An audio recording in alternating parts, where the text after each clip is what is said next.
Dans l'écosystème rêvé par Elon Musk, l'électricité fournit l'énergie des foyers et des voitures. Mais pas seulement. Pour continuer de sortir de l'ère des énergies fossiles, l'électricité doit aussi propulser des véhicules à des vitesses vertigineuses. Ce projet fou s'appelle l'Hyperloop. L'Hyperloop, c'est un nouveau moyen de transport de masse dans lequel des véhicules seront propulsés à très haute vitesse dans des tubes sous vide. On parle de 1000 km/h, c'est-à-dire une vitesse qui est comparable à celle de l'avion. Donc c'est voyager à la vitesse de l'avion sur le plancher des vaches. Théoriquement, l'Hyperloop permettrait de parcourir Los Angeles-San Francisco en moins d'une demi-heure. En France, Paris et Marseille se retrouveraient à 40 minutes de trajet. Comment est-ce techniquement possible? Où les Hyperloops seront-ils implantés? Pourquoi certains doutent-ils de leur réalisation? Ça fait presque 10 ans que Elon Musk a relancé l'Hyperloop. Il faut constater qu'on n'y est pas. Des Hyperloops, on n'en a pas construit. En fait, l'Hyperloop est un vieux concept, popularisé par la littérature de science-fiction. L'idée, elle vient en fait de la fin du 19e siècle. C'est dans un bouquin de Jules Verne qu'il y a une première description d'Hyperloop pour traverser l'Atlantique. Développé sans succès au XXe siècle, il faut attendre le coup de projecteur d'Elon Musk pour ressusciter l'idée. En 2013, l'entrepreneur soucieux de développer des transports écologiques publie un document sur Internet. Aussitôt, l'Hyperloop séduit des investisseurs. Un peu comme sa Tesla, un peu comme son SpaceX, Elon Musk en lui-même est une marque. C'est un personnage qui est bankable, parce que tout ce qui touche à peu près devient de l'or. Il a une aura terrible, au niveau de la tech. Il joue un petit peu le rôle d'un gourou. Ce qui fait qu'aujourd'hui, il y a différentes sociétés qui travaillent à des projets d'Hyperloop. Mais aucune n'est financièrement liée à Elon Musk. Parmi ces sociétés, Hyperloop TT.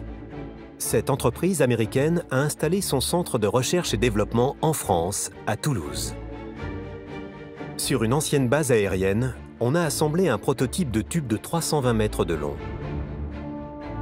Le tube va faire environ 4 mètres de diamètre. Il sera en acier et il sera supporté sur des pylônes localisés tous les 20 à 40 mètres à 6 mètres de hauteur. Juste à côté, et raccordé au tube, c'est l'un des éléments capitaux de la technologie Hyperloop. Ce qui va permettre d'éviter la résistance à l'air quand le véhicule avance. Les pompes à vide. Le vide d'air est effectué donc au moyen de pompes à vide. Ces pompes à vide ont deux fonctions. Premièrement, elles vont effectuer la première mise sous vide, c'est-à-dire qu'elles vont venir aspirer les molécules d'air. La deuxième fonction, c'est maintenir le vide à une pression de 10 pascal, ce qui équivaut à une altitude de 50 km, alors que les avions, eux, sont à une altitude d'environ 10 km. Nous, on est capable de reproduire l'espace sur Terre dans ce tube. Comme dans l'espace, la cabine de la capsule est pressurisée. L'aérodynamisme spécialement étudié pour atteindre à terme la vitesse vertigineuse de 1200 km/h. Ça s'apparente vraiment à un fuselage d'avion, donc en aluminium et matériaux composites, pour vraiment assurer l'intégrité de la structure et un environnement confortable. Dans le tube, la capsule évolue d'abord sur des roues. Elle est propulsée grâce à un champ électromagnétique. La propulsion est réalisée grâce aux moteurs les plus efficaces existants, les moteurs linéaires, qui vont fonctionner avec deux éléments. Sur la capsule, une quille, un aimant permanent qui va interagir avec un élément sur le tube, des bobines de cuivre enroulées tout le long. Ces bobines de cuivre vont être traversées par un courant électrique qui va générer un champ magnétique qui va propulser l'aimant de la capsule. En jouant sur la fréquence du courant alternatif, on va diminuer ou augmenter la vitesse de la capsule. Passé les 200 km/h, un deuxième champ électromagnétique est créé afin de faire léviter la capsule. Il est nécessaire de l'éviter car au-delà de 400-500 km/h, le train, les roues du train vont endommager les rails. La lévitation magnétique est réalisée grâce à des aimants placés sous la capsule. Ce sont des aimants très puissants, arrangés de telle façon que le champ magnétique est dirigé vers le bas. Ce champ magnétique va interagir avec des éléments structurels sur le tube, des plaques d'aluminium, en faisant léviter la capsule.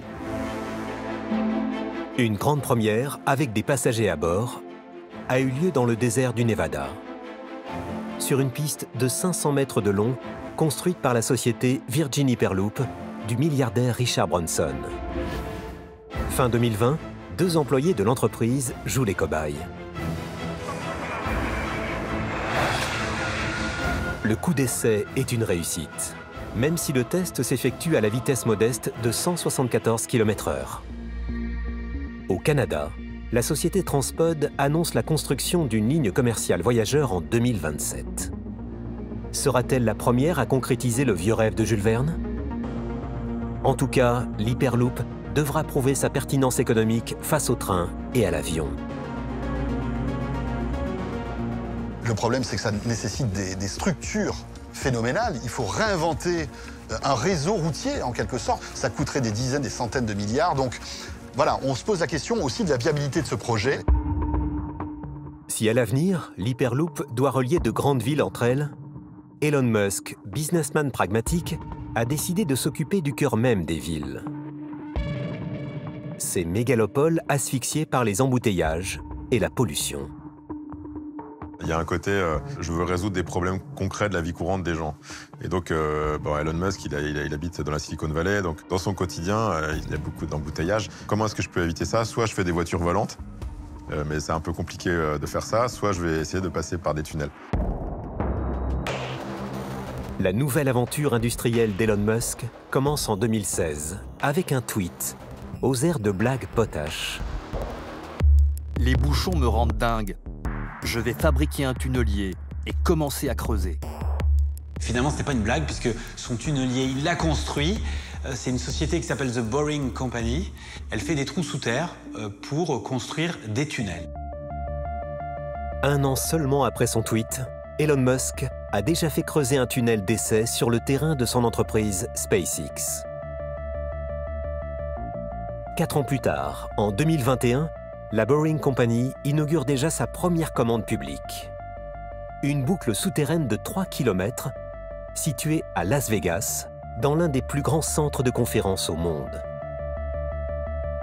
Et il est en train tout simplement de réinventer une espèce de métro personnalisé souterrain. Vous avez des escalators qui vous emmènent à quelques dizaines de mètres sous terre. Là, vous vous retrouvez dans une espèce de station, un peu comme une très belle station de métro. Et là, vous avez des Tesla Model 3 qui vous attendent. Vous rentrez dedans, vous avez un chauffeur qui vous permet de traverser en fait le Convention Center de Las Vegas.